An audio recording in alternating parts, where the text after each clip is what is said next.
on, Sean. Turn that thing off.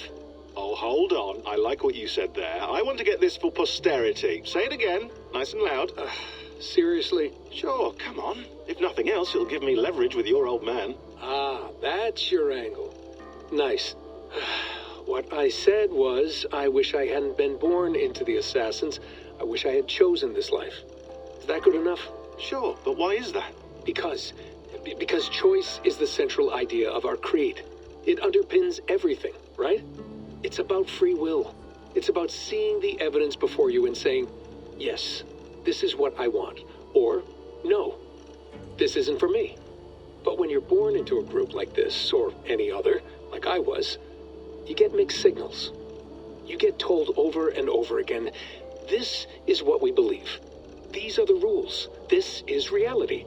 No deviation. And if you question it, oh, they look at you like you killed a puppy.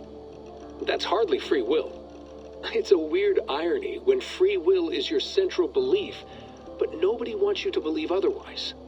I don't know how to say it exactly, but I always thought there was something self-destructive about our creed.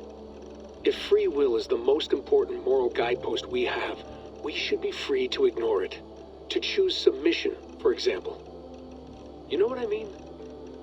Like, we should be free to side with the Templars. If it's really my choice, I could do that. Right. It's almost self-refuting.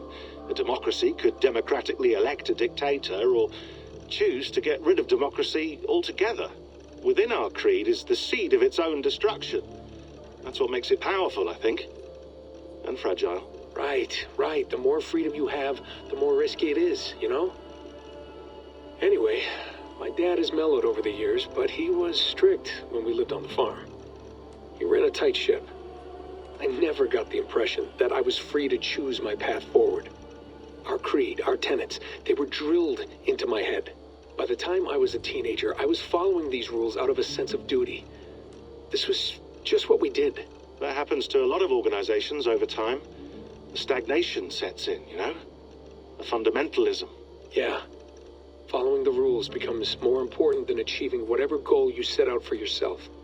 And people start to lose sight of the reason the rules exist. That's called deontology, or a form of it. Following a rule for its own sake and not for the consequences it has. Yeah, but that feels backwards, doesn't it? Well, I think so. Following a rule is the easy part. Praying, taking a sip of wine, munching on a wafer.